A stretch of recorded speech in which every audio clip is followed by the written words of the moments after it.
Hey guys, this is Lala Legacy and welcome back to another episode of Seabed. So, let's jump right back in. Nagasaki calmly listened to my rambling. Maybe you really don't know her. For all I know, she could just be a figment of my imagination. Finding it hard to believe? Nagasaki asked. But if you've remembered that much, we can always talk about it later. Nagasaki turned back toward the phone. She picked up the receiver and pushed a coin into the slot. Maybe she's still there, she said while turning the dial. I drew closer to the phone. Nagasaki held up the receiver in front of me. When I took it and pressed it against my ear, I could hear a long beep.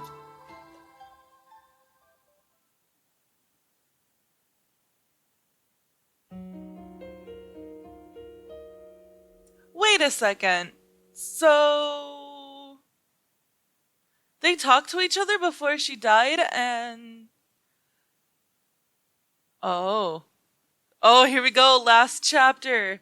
4-leaf clover.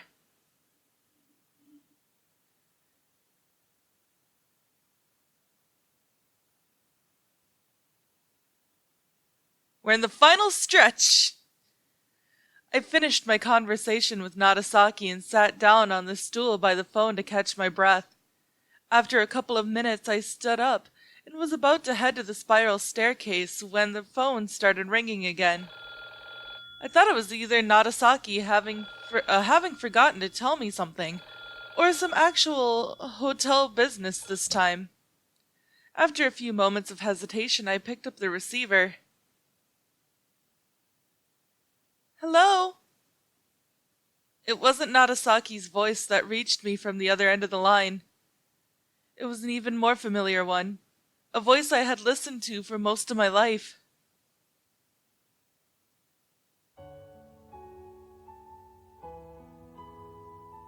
Takako. What? It's been a while, Sachi. The abruptness of her call rendered my mind completely blank. It was most likely another one of my hallucinations, but there was something different about this one. Up until now, my head would always cloud over whenever Takako appeared, making me go through the motions as though in a lucid dream. This time, however, I felt no different from usual. My mind was serene as a lake. I could hear her voice clearly through the receiver. Where are you calling me from? A sanatorium. A sanatorium? Yeah, I've kind of been having trouble remembering things lately. I always knew you were just one step away from dementia. Maybe I was. Huh? Are you serious? I heard Takako chuckle on the other end.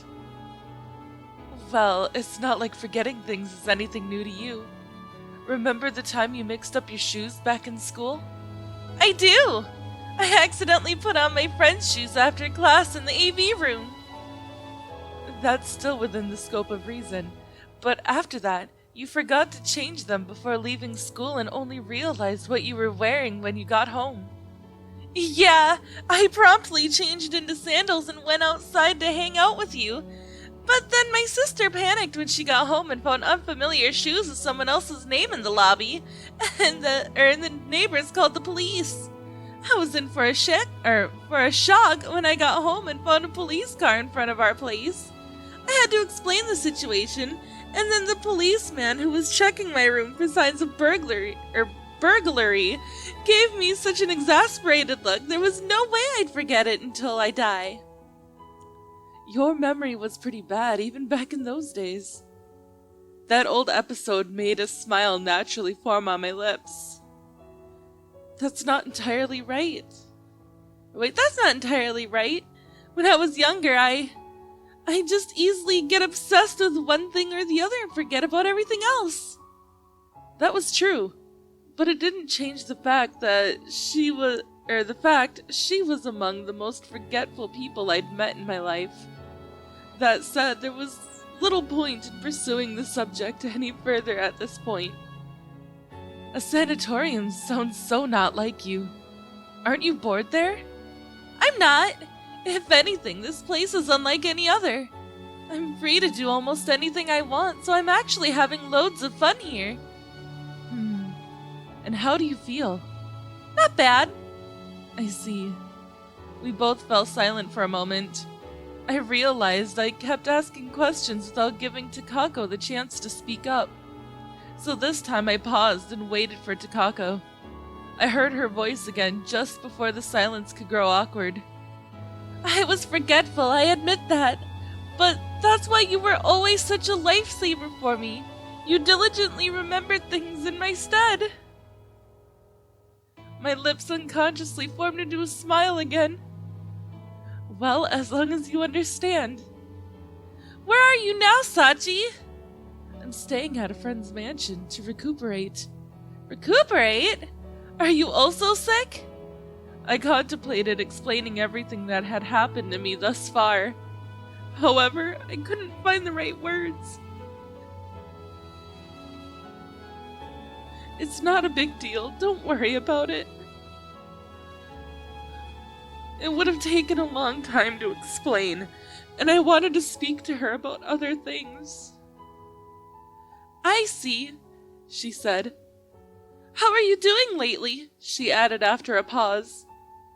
I wanted to talk to you for the longest time. Me too. I wanted to see you. When she talked about we then talked about our past. About the trips we took together.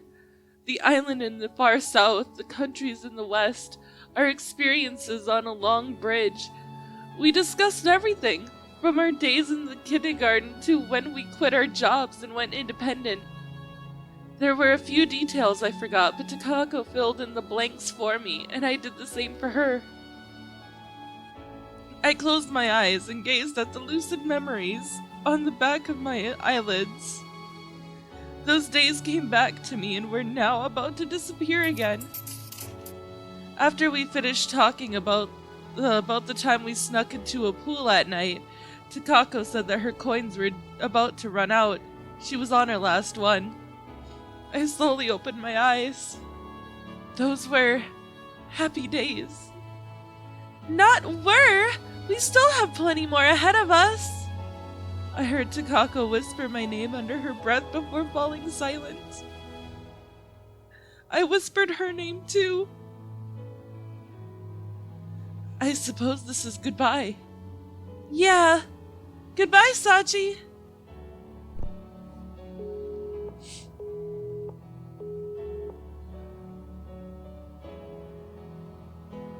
I listened to the beeping sound for a while. I placed the receiver back into its place with a loud clang.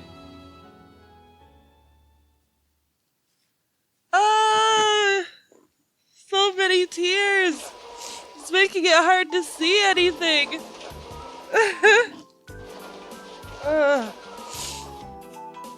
listened to the sound of our printer working quietly in the background. Suddenly, it let out an electronic beep before stopping completely motionless. Oh, it stopped! Fumi said in front of the machine. Inukai, this thing's swallowed my papers again! Fumi turned to Inukai, who was still working at his desk.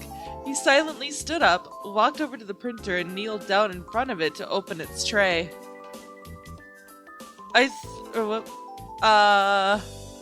thought it was a steal when we got it from the neighboring office for almost nothing, but it keeps getting stuck all the time. To be honest, you really should know how to fix this by yourself. Inukai removed the cover from the back of the machine and pulled out a crumpled piece of paper. He pushed a button, and the calm printing noise resumed. I don't want to get my hands dirty. Inukai glanced at his fingers, now covered in cyan-colored dye. What? Frowning, he pulled out a handkerchief from his back pocket and began wiping off his fingers. The handkerchief had a picture of a cute sheep on it. You can endure that much, can't you? It still beats going next door to beg every time you need to print something. Oh wait, no, that's her. Sorry. Whatever. Jesus, okay, fine. There was a knock on the door as Inukai returned to his seat. Excuse me. The windows of our beige-colored door trembled in response to the knock. Yes? Wait, yes! Fumi moved closer to see what was going on. I paused and shifted my gaze to the door. I'm sorry for the intrusion, but I was wondering if Miss Mizuno was currently present. Fumi was speaking to someone on the other side of the door. Yes, just give me a moment. I made out a long-haired, familiar-looking woman standing at the door. Nanai, a massive Boston bag at her feet, waved at me as our eyes met. Oh, hey, Nanai! Hey there! I came over to hang out.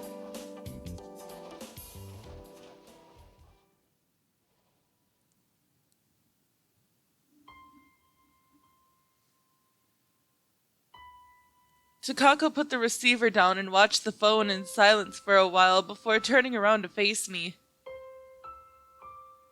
She sounded like she was doing even better than I thought, she said with a broad smile. The light from the stained glass window had moved deeper into the room. After a few moments of silence, Takako parted her lips again. The last time I saw her was when we were in bed together. I have no recollection of waking up the next morning. Is this a dream? Or the world after death? I remembered that night very well. Takako suffered from a very complicated disease and spent months in a hospital bed, but after it became clear that there was nothing that could be done to cure her, Sachiko brought her back home. Takako passed away about a month after that. Sachiko nursed Takako during that entire time. As her condition grew worse, she kept thrashing in her bed at nights. Every time that happened, Sachiko would administer her the sedatives she got at the hospital to make her sleep. The pain and her fever rarely allowed Takako to remain conscious, but during her brief moments of awareness, she'd always say Sachiko's name. And Sachiko would always answer her. 2 days before her death, Takako regained consciousness for slightly longer than usual and spent a brief time talking with Sachiko. They went over random episodes ranging from their childhood to their adult life, the fun they had together, what they felt and thought at the time. They discussed every single thing with no reservations, down to the tiniest detail. Once they finished, Takako gave Sachiko a long, passionate hug and said goodbye. At this point, that episode remained only in my memories. I guess you could think of it like that, but it doesn't really matter. Whether this is a dream or anything else, you exist here all the same. And that was of utmost importance to Sachiko.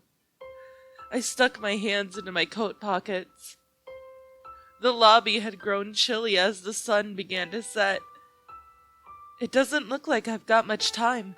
Is there anything else you want to know? Of course! There's a whole lot of things I don't understand. There's a thing or two I still don't understand myself, but I guess I could share with you what I do know. So if I could speak with Sachiko, could I also meet her somehow? Your memories have returned. You should know what happened. Then how come I could speak to her through the phone? That was a special occasion.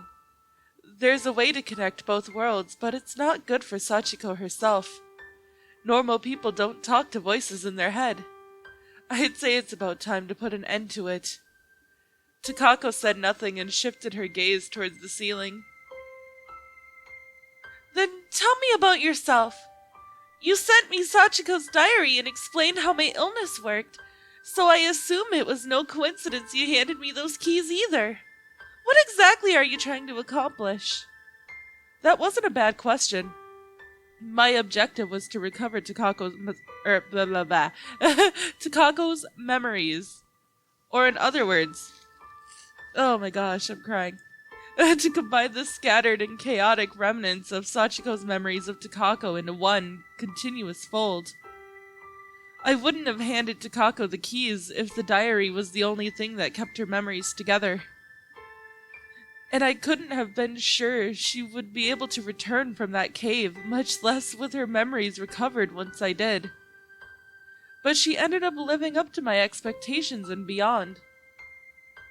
It was all to treat the memory illness. But why would you go so far to do it? Because that's my role. Takako dropped her shoulders with a puzzled look on her face. I glanced at the clock while she was thinking about her next question. The old man I met at the cafe the other day said it would rain tonight. He said he could tell it from how the clouds moved above the sea. Oh my gosh. I'm so sorry, guys. I tried checking the sky afterwards myself, but it didn't make much sense to me. I guided Takako towards the main subject. Do you think you could do a favor for me? Takako returned her gaze to me. Of course!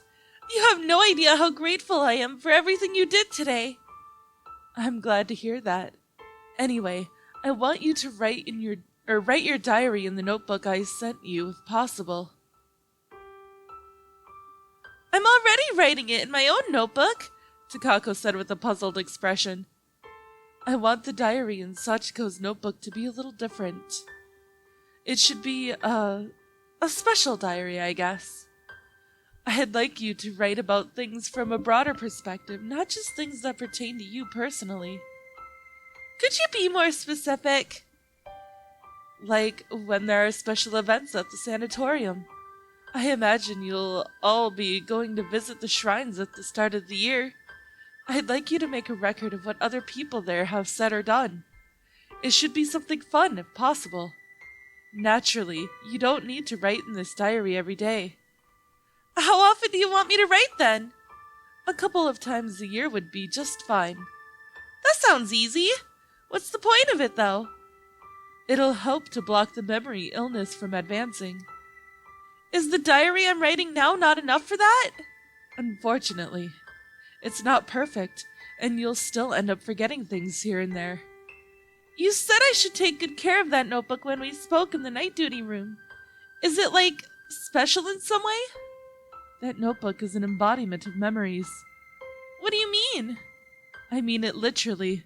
Your notebook, as well as the ones belonging to the other patients in here, have the same function. That's why they're so important. There were a few pages torn out from that notebook. Do you know why? I shrugged. Takako slightly cocked her head to the side.